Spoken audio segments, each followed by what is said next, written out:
Bonjour et bienvenue à notre rendez-vous de midi pour la presse, nous en ligne et en direct sur EBS. Nous sommes aujourd'hui le mardi 24 août.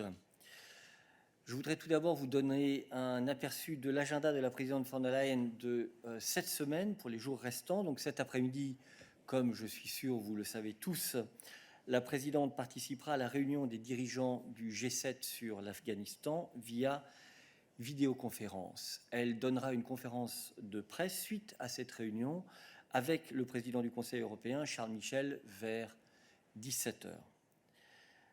And on Friday, the president will be in Berlin to participate in the G20 Compact with Africa conference hosted by Chancellor Angela Merkel. That's all for our announcements today, and we can move straight to your questions, bearing in mind, of course, that we have the G7 press conference after the G7 itself on Afghanistan. Yes, please. Hi. Hi, good morning. Laura Zornoza from FA. My question is on rule of law. I understand that today is the last day of the deadline requested by Parliament to trigger the rule of law mechanism on Hungary. And I was wondering if the Commission has taken any steps regarding the mechanism or is planning to do so before today ends. And if not, what's the answer to Parliament's request? Thank you. Thank you very much. This is a question for Balázs, who has just made it in time to the room.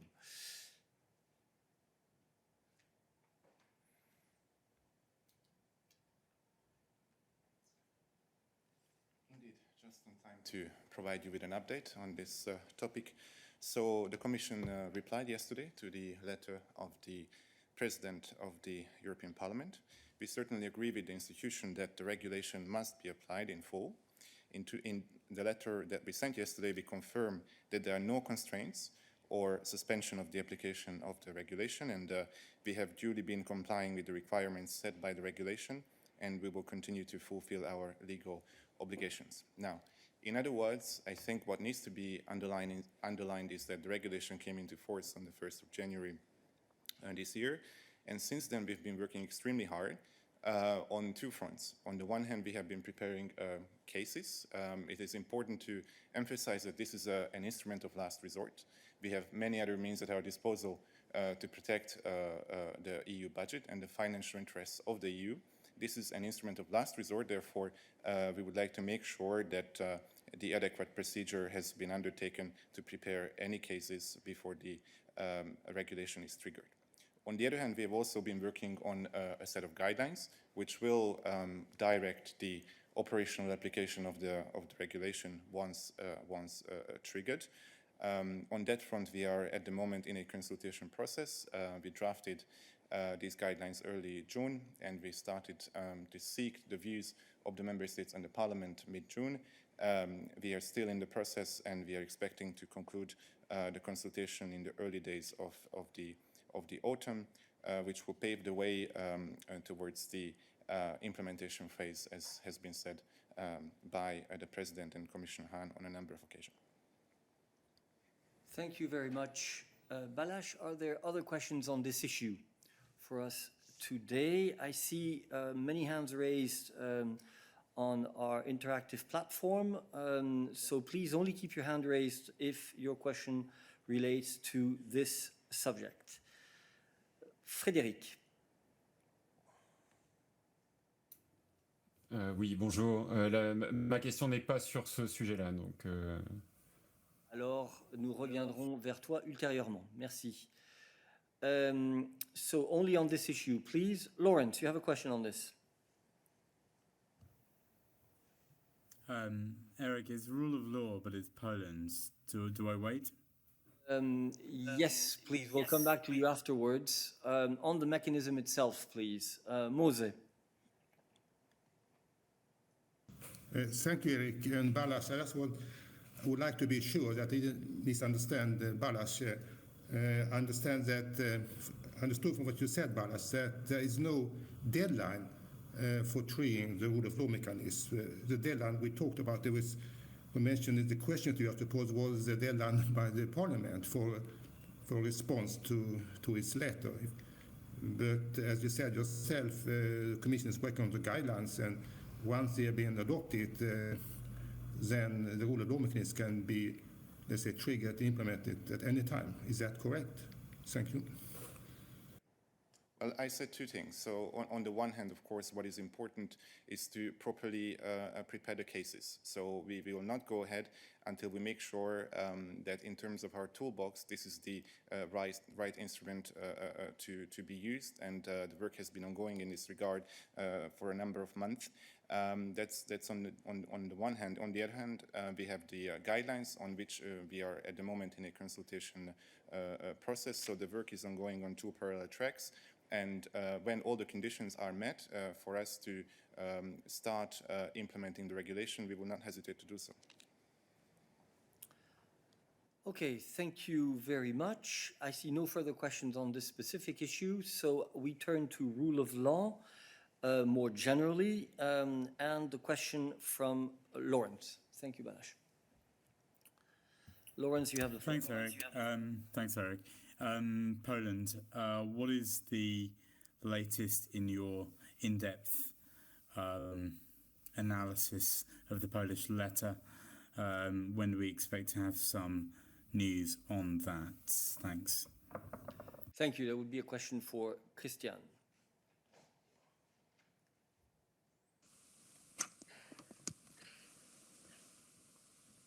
Christian, don't forget to switch on your camera.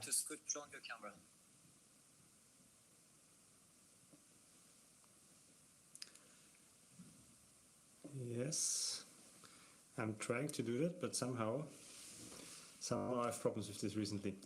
Apologies for that.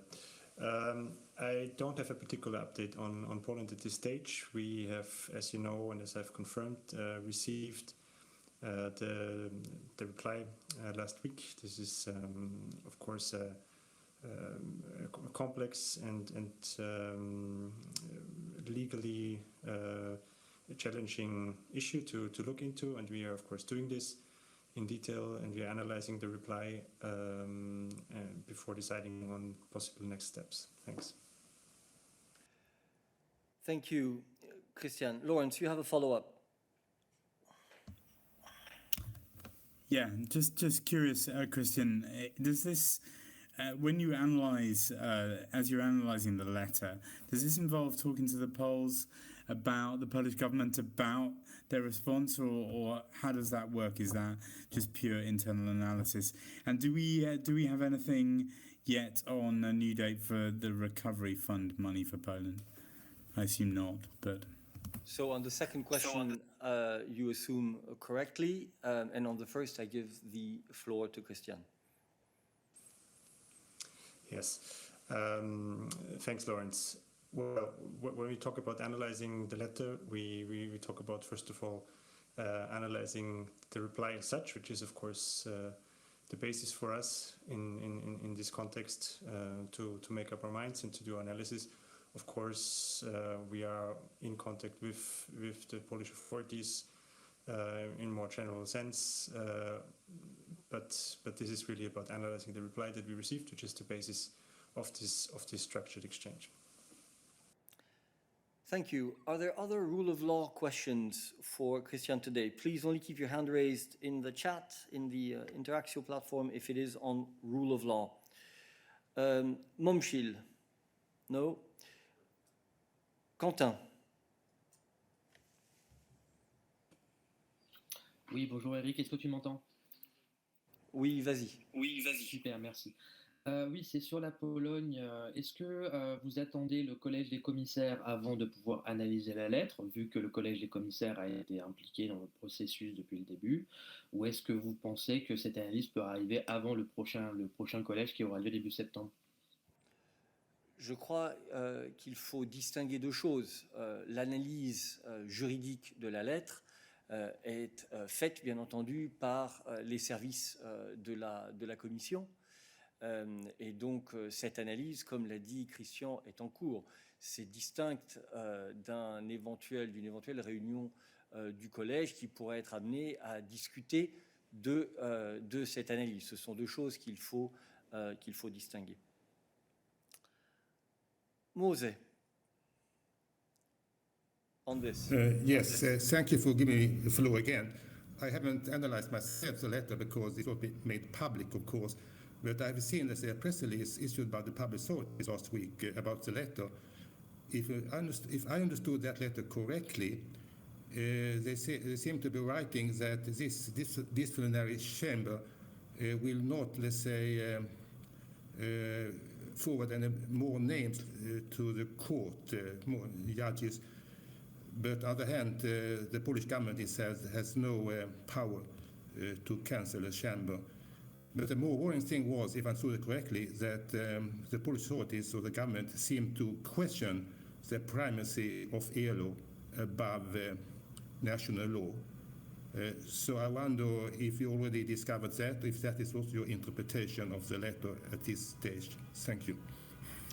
Mose, I appreciate your efforts to try to get us to comment on our answer, but I'm afraid that our line remains exactly the same. We will only communicate on the result of our analysis once this is finalized at the appropriate point in time. We will not carry out here in the press room an analysis, a legal analysis of the answer which has been submitted by the Polish authorities. Okay, I see no further questions on the rule of law, so I move to Thomas. Good morning. Yes, good afternoon. Good afternoon. Thanks, Eric. It's a question on Afghanistan. The Commission has announced that it will spend 200 million plus euro in humanitarian aid. We've learned that the staff of the EU mission in Kabul has been, by and large, evacuated. My question is, how much humanitarian staff remains on the ground, and what's the capacity of the EU, probably first and foremost ECHO, and its partners to actually deliver this humanitarian aid to Afghan people in need? Thank you. Thank you very much. I give the floor to Balázs. Let me remind you that the aid is for Afghans, whether they are in Afghanistan or in the neighboring countries. That's one first element that you need to take into account. And of course, the question that you raise concerns only Afghanistan itself. Balázs. Yes, so in terms of the situation in Afghanistan, Afghanistan is a country towards which we've been extremely committed in terms of humanitarian assistance. Only this year we've provided 57 million euro already. Now, if you look at the region broadly, we've provided money for Afghan refugees in neighboring countries too, Pakistan, Iran. They've received collectively an allocation of 22 million euro from us until now. So today's announcement comes on top of the already allocated funds. Now, when it comes to humanitarian aid, I think it's extremely important to draw the difference between humanitarian aid and, for example, development aid on the other hand. When we allocate humanitarian aid, we work on the basis of 4 principles of the international humanitarian law, and these are neutrality, humanity, independence, and impartiality. This means that when it comes to humanitarian aid, we are looking at only the humanitarian needs on the ground. Now, how we actually deliver the assistance, we always work through humanitarian partner organizations. So humanitarian aid does not go through governments, it does not go through armed groups. It always goes through NGOs, international organizations, notably the United Nations. So the evacuation of EU personnel, of course, is an important dimension. We tend to have a limited number of Commission staff from our humanitarian department on the ground. But what is important is that we continue to see the presence of our humanitarian partners in Afghanistan. We haven't had any news, any sort of consistent message from their side of a potential downsize of the personnel. By contrast, what we see is that they continue to be committed to remaining in the country and help those in need. Therefore, we don't see any interruption to our humanitarian engagement in the country. The partner organizations are there, their staff is there, and we will continue to support them as long as they are there and ultimately help the Afghan people in need. Thank you very much, Balázs. Are there other questions on Afghanistan, bearing in mind that, of course, there's a press conference on this issue after the G7 this afternoon, and therefore I may ask you to wait with your question until that press conference. Yes, please. Yeah, it's a follow-on from that. Mark Buller from AFP. If I understood right, you said you don't see any downsizing of the NGO staff on the ground of the work that's being done in Afghanistan. Is that correct? So you're not seeing the NGO workers among those being evacuated? Did I hear that right? No, I think what we are saying is that our information is that most NGOs are saying that they are continuing to operate in the country. This is the information that we have, which means that if this continues, we will continue to channel aid to them as long as they are able to operate effectively in the country. Now, clearly, this is a situation which is extremely fluid, which is changing all the time, and therefore we need to continue monitoring the situation very, very closely. So this is a picture at a specific point in time, and of course, the basis for an increase in our aid would be for NGOs to be in a position to continue to operate in Afghanistan effectively in the future. Okay, I see hands raised in the chat. I suppose they are on Afghanistan, so I move to Brian. Yes, hello. Just to follow up on the numbers. So if I understand correctly, it's 57 million for Afghanistan, 22 million for Afghan refugees in neighboring countries. If that increase goes to 200 million, where does that extra 120 million go to? Does it go specifically to the country of Afghanistan, or how much is allocated to there and how much is allocated for the neighboring countries? And then another question: I understand that money is allocated to your partner organizations in the country, but how do you make sure, what are the safeguards to make sure that money does not go into the hands of the Taliban? Yes, so when it comes to boosting our humanitarian engagement for Afghan refugees, we're not looking at Afghanistan only. Part of the sum will go for projects which are carried out in Afghanistan, but another part will go for the broader region, including countries, of course, which host the largest number of refugees. I'm not in a position at the moment to give you a precise breakdown. We'll work out the exact figures very, very soon. Now, when it comes to ensuring that the money lands in the right hands, of course, we have a contractual engagement with our international humanitarian partners. This is a very robust engagement, a contract-based one. They have reporting requirements towards us.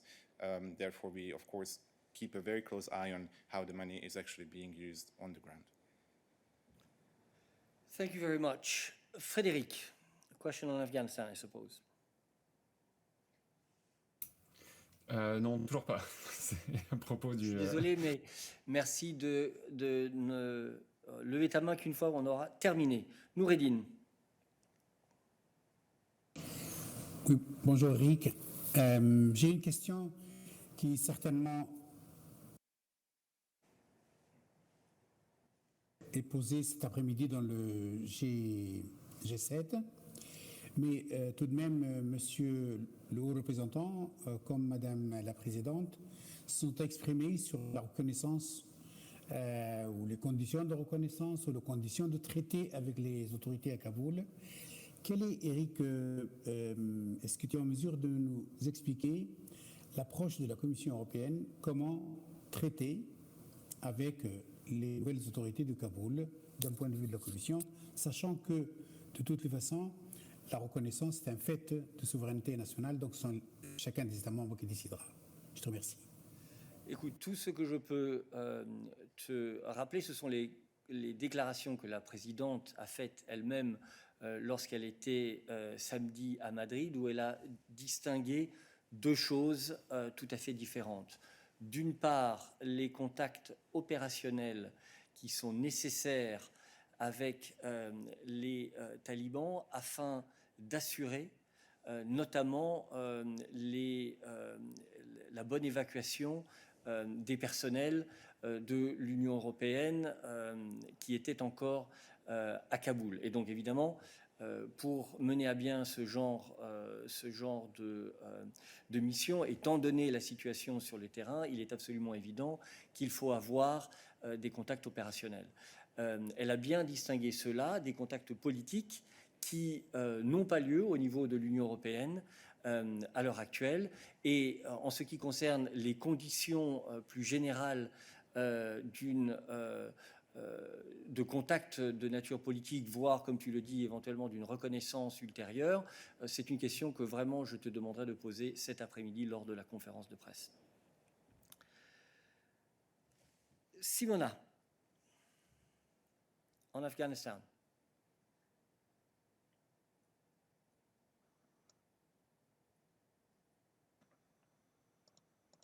Hello, can you hear me? Yes, I can hear you. Go ahead. Okay, thank you. I have a question also on Afghanistan. So I would like to refer to the what Slovenian Prime Minister Janez Janša wrote on Twitter 2 days ago. He said that EU would not open any humanitarian or migration corridors to Afghanistan or allow to repeat what happened in 2015. So I was wondering if this is the common EU position, and what is the Commission's position on this question, on these corridors, and if European Commission is preparing already something in this regard. Thank you very much. Thank you. Again, let me remind you what were the statements made by the President of the Commission last Saturday when she visited the reception hub in Spain, in Torrejón de Ardoz, with the Spanish Prime Minister and with the President of the European Council. And there the President was very clear in saying that the European Union has a duty as all countries that have participated in the NATO missions in Afghanistan, to take care of the people who are at particular risk because of the new situation in Afghanistan. For example, journalists, for example, human rights advocates, for example, judges and lawyers, and in general, women and young girls. And when we are talking about creating channels and resettlement opportunities for Afghans fleeing the conflict, this is what we are talking about. It is about these groups. Next to this, or alongside this, we have the efforts which will need to be undertaken in order to ensure that all Afghans which have been displaced by the conflict and which continue to be displaced by the conflict can return safely home. And this is why we're emphasizing as well the need to work with countries in the region in order to enable this. This is the position that has been expressed by the President of the Commission. But there again, there is a press conference this afternoon after the G7, and I would advise you to address any further questions on this to that press conference. Thomas, you can try, but this is what I had to say.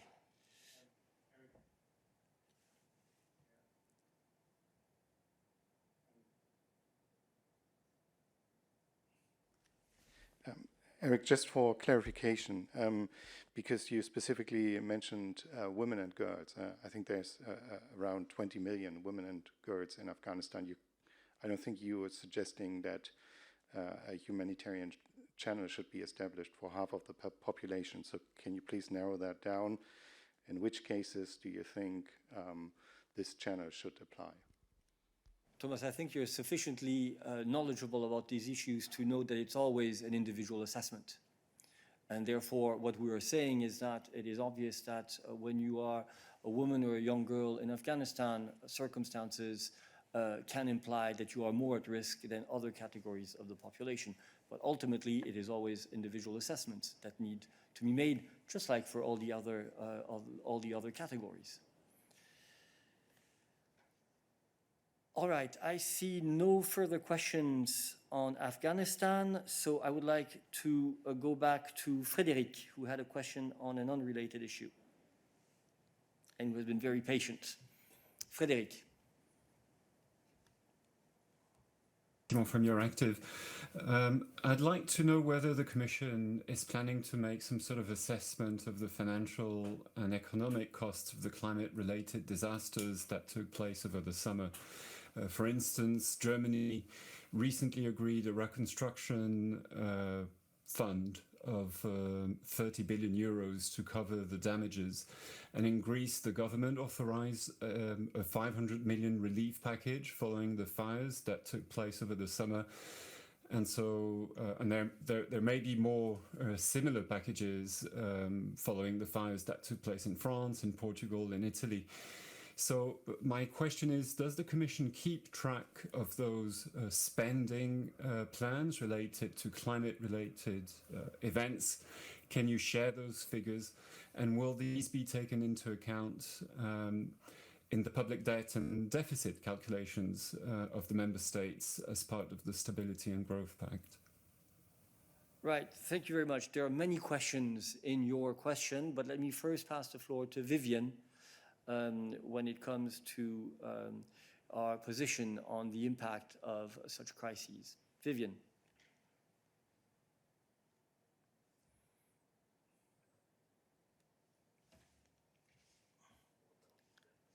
We seem to have an issue with Vivian's connection. On the specific question which you have asked, let me point out that, of course, member states indeed certainly have to engage funds in order to deal with the consequences of such catastrophes, and that there is an instrument, the Solidarity Fund, which is there in order to help them bear part of these costs, but for that they should, of course, make a request to the European Commission. And in that context, obviously, there is then a submission of an assessment of the costs which have been incurred. On your more general question related to the Stability and Growth Pact, the rules on the Stability and Growth Pact, as you know, are very, very clear. But on that, I will pass the floor to Dan to see if he has anything he can add, as I believe he is replacing Verle, who is our current spokesperson on economic affairs. Dan. Yes, thanks very much, Eric, and hi, Frederick. Thanks for your question. On your specific point on the Stability and Growth Pact, please allow me just to check with my colleagues, and I'll come back to you on that specific point. One point that I would like to mention, however, is that, of course, and as usual, we will present an updated economic forecast this autumn, which will factor in, of course, the impact of these events. So stay tuned for that. But allow me to get back to you on that first point. Thank you very much. All right, let's move to other issues, and I give the floor to Momchil.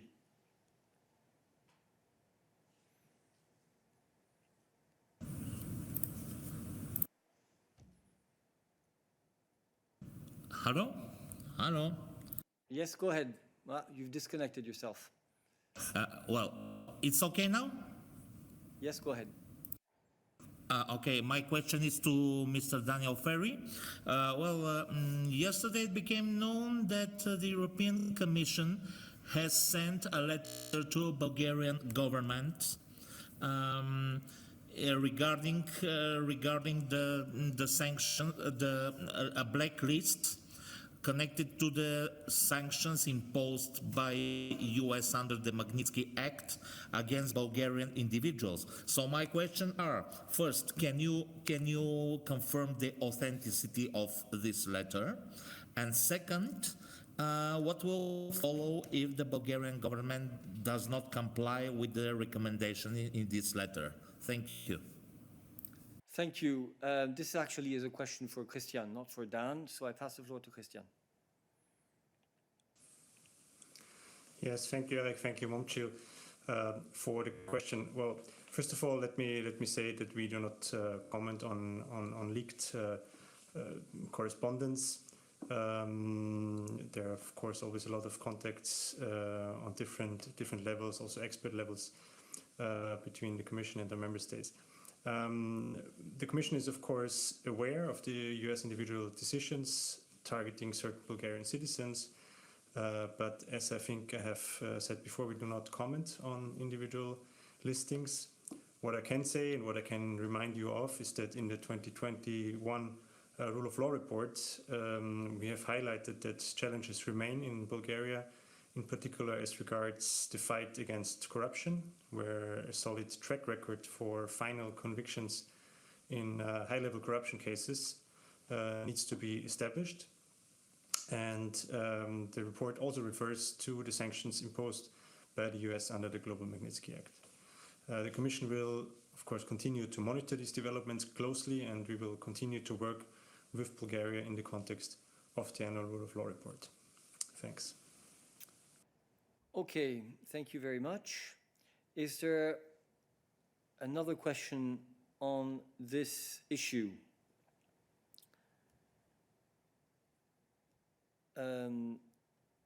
Vincenzo, I don't believe your question is on this issue.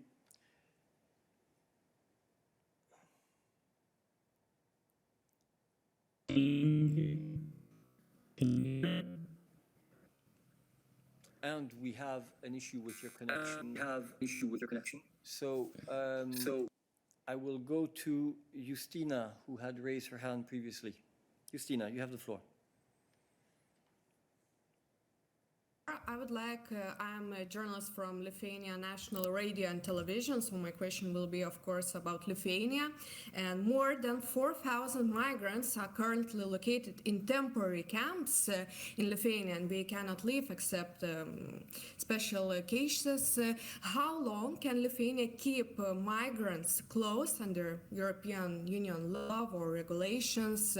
Because, after all, it's not prison, and Lithuania can't keep them, those people, forever. And what should Lithuania do if migrant asylum application is rejected and he refuses to return to its country of origin? So what Lithuania could do in such a difficult situation? Thank you very much.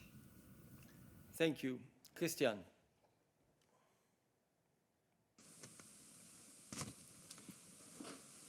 Yes. Thank you for your question. Look, I'm afraid I'm not in a position to like via the press room now give legal advice or support to the Lithuanian authorities on this. But of course, you will be aware that we have been working with Lithuania closely on this issue for a while now. As you know, there was a particular dedicated meeting of interior ministers related to the situation with Belarus and the migrant situation created by the Belarusian regime. There, the ministers agreed to further support Lithuania, Latvia, and Poland to help safeguard the integrity and security of this part of the EU's external border, including sending additional experts, agency teams, as well as technical equipment. EU agencies are fully mobilized on the ground and are ready to adjust also the level of deployment.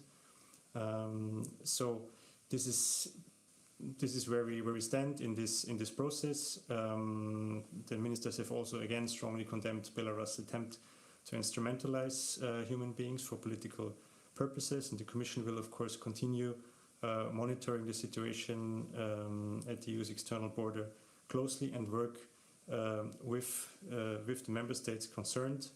And we, of course, stand ready to provide further support where required as the situation evolves. So I think what I can say here is that we are, of course, in contact with the Lithuanian authorities on this matter, and this is where we can address such questions. Thank you, Christian. And let me emphasize one thing, Justina, which is that there are no one-size-fits-all solutions. You need to remember that people, in particular people who have made their way into such centers in Lithuania, are individuals, and their cases need to be treated according to their individual circumstances. And this is a key principle of the whole legal system that operates when it comes to the treatment of, for example, asylum requests, etc., etc. Justina, you have a follow-up. Yes, thank you very much. But my question is, what should Lithuania do if a migrant asylum application is rejected? So the decision is that he couldn't go to European Union, but he also refuses to come back to his country of origin. So what should we do in such difficult situation? Thank you very much. Justina, these are legal questions that are solved according to legal processes. This is not something on which the Commission here in the press room can provide you with an answer with. It all depends, obviously, on the individual circumstances. There is a framework for returns of individuals whose asylum applications have been rejected, and the Lithuanian authorities are in a position, obviously, to implement these frameworks. But here in the Commission press room, we are not in a position to provide advice on cases like the one that you mentioned. All right, let us move back to Vincenzo. See if the connection works better. Good morning, can you hear me? Yes, go ahead, Vincenzo. Okay, thank you so much. My question is about the conference on the future of Europe. I understand that it's not top of the list in this moment, but still. Board presidents say that since September would have been held the 4 citizen panels that designate the 80 delegates coming from common European citizens to join the plenary of the conference on the future of Europe. I would like to ask you if do you already have any precise scheduling for these events or not yet? And then second question, if I may, looking at the conference platform participation, is the European Commission satisfied, or do you think that it needs an increase in participation to trigger a real debate at the European level? Thank you very much. Thank you. I believe that would be a question for Dan. Go ahead, Dan. Yep. Absolutely. Sorry, I cut you off there, Eric. I was too eager to answer the question. Well, thanks, Vincenzo, for your question. First of all, the Conference on the Future of Europe is very important. It's very important for deliberative democracy in the European Union. So questions like yours and the interest that you have in them are very important for moving this forward. On your first point on the citizens panels, the selection procedure for all of the different citizens to take part in these panels is ongoing currently. It's advanced quite a lot. We are doing well. I don't have a specific schedule to provide you with right now, but I am sure that we will have that very, very soon. And then secondly, on participation, I think it's too early for us to provide any sort of comment on this. I think we launched the digital platform a couple of months ago. There's a lot of engagement there. We have events that are taking place across Europe right now.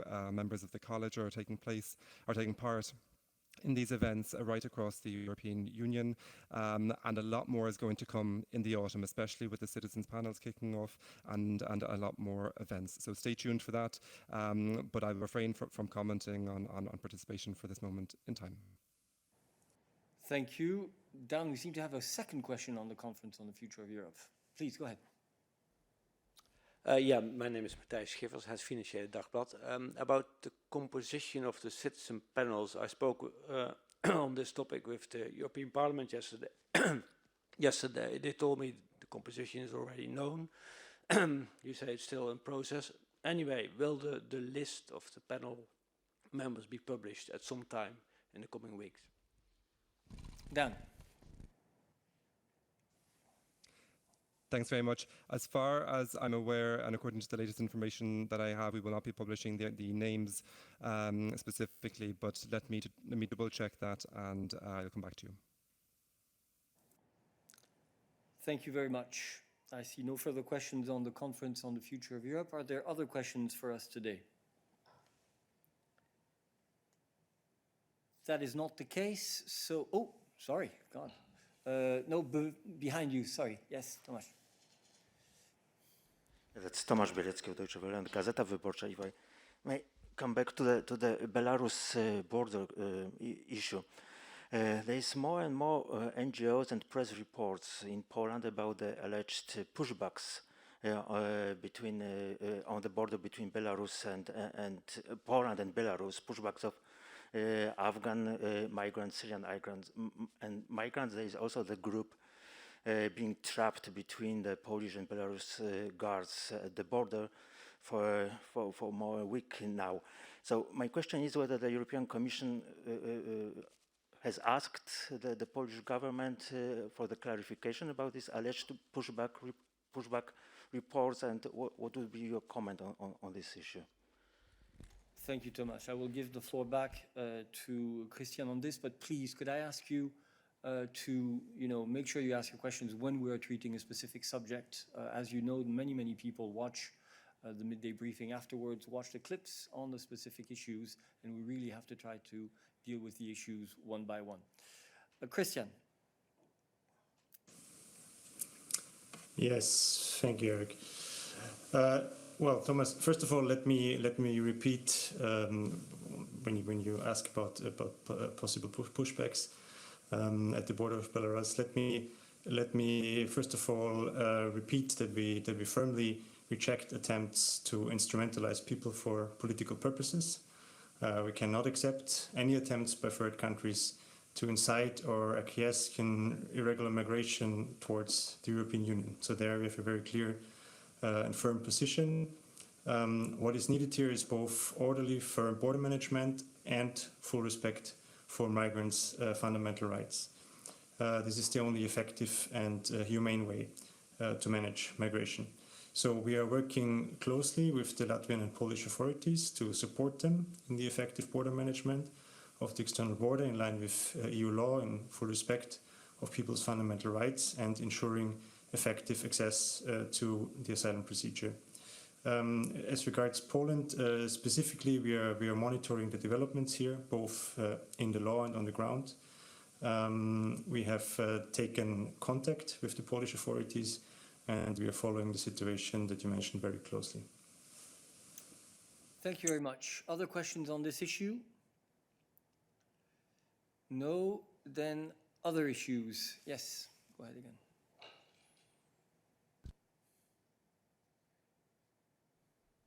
Yeah, hi. It's a question on vaccinations. Now, 3 days ago, Commissioner Kyriakides said that 250 million people, adults in the EU, have now been fully vaccinated, saying this is a milestone on the way towards our goal. I believe in February you tweeted figures that President von der Leyen put out saying the goal is 255 million people fully vaccinated, 70% of the population. Without going into the July 10 announcement of how many doses were delivered and therefore the goal has already been met, can you tell me, have we met the 255 million people fully vaccinated? So let me sketch things out a little bit. So the objective which the Commission had set itself was to deliver doses in order for member states to be in a position to vaccinate 70% of the adult population. And 70% of the adult population is indeed somewhat above 250 million according to our calculations. I do believe it is around 255 million people.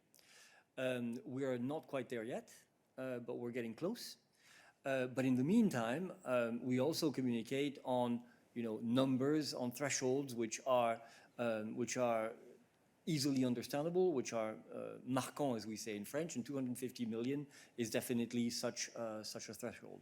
And we have passed that threshold. So as far as our objective of delivering doses in order to enable member states to vaccinate 70% of the population, that has been reached already in the month of July, as you pointed out yourself. But we, of course, continue to follow very closely the actual vaccination which is taking place in member states, because delivering doses is good. Getting shots into people's arms is better.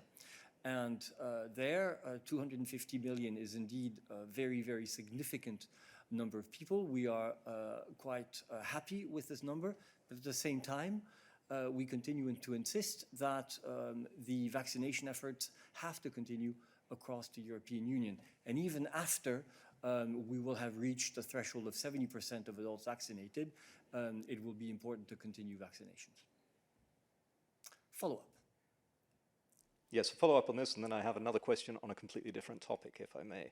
So on this, if I see the ECDC figures on vaccination rates, which have slowed slightly but still going, we're looking at about 2.3 million people being fully vaccinated a week. When do we reach the 255 million that von der Leyen put out on, I think, on February 24? Look, I'm not here to make a prognosis of when individual people are going to get the shots into their arms. I think that you can understand that this is not under our control.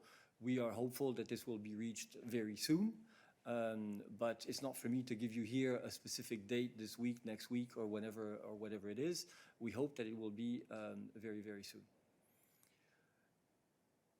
Let me see if there are other questions on vaccination and health-related issues in general.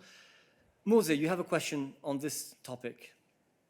Yes, thank you, Eric, very much. I've also been trying to follow, let's say, the vaccination campaigns in the member states. And I remember very well, I mean, when the Commission announced its vaccination goals, reaching 20%, 70%, I mean, of the adult population by this summer. And then I understood it that it referred, they didn't say it explicitly, but that it referred to fully vaccinated persons. So that means if you need 2 shots of, say, Pfizer, it should include that. And now maybe we even need a 3rd shot of the vaccine. So I suppose that we cannot be satisfied until, let's say, that this goal of 70% has been reached for fully vaccinated people, adult persons. Is that not true? Thank you. Mose, I'm not quite sure I understand your question. So let me repeat a certain number of things. The first is that our objective related to delivering enough doses. Obviously, when a specific vaccine requires 2 doses, that implies that we deliver sufficient doses for full vaccination. And this objective, as I said, has been reached already in July. Now, clearly, as I was saying, it's one thing to deliver the doses, it's another to get them into people's arms. And there is necessarily, obviously, a time lag between the two. Whereas delivering the doses was primarily the responsibility of the European Commission, vaccinating people is the prerogative and responsibility of member states. Now, on the specific dimension of will we be satisfied when 70% of adults are vaccinated, the answer is that we will see this as significant progress, obviously. This is extremely important in terms of making sure that Europeans are protected from the severe forms of COVID and more generally in terms of fighting the pandemic.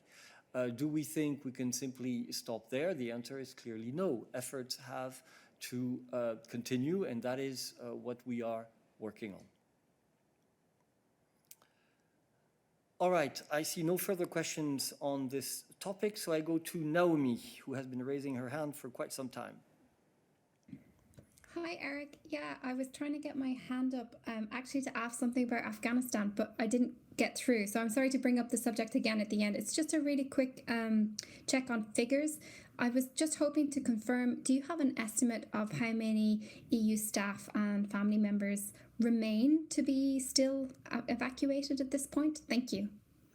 Thank you, Naomi. As far as I understand, I'm looking at Peter, but our staff have, all the staff who needed to be evacuated have been evacuated.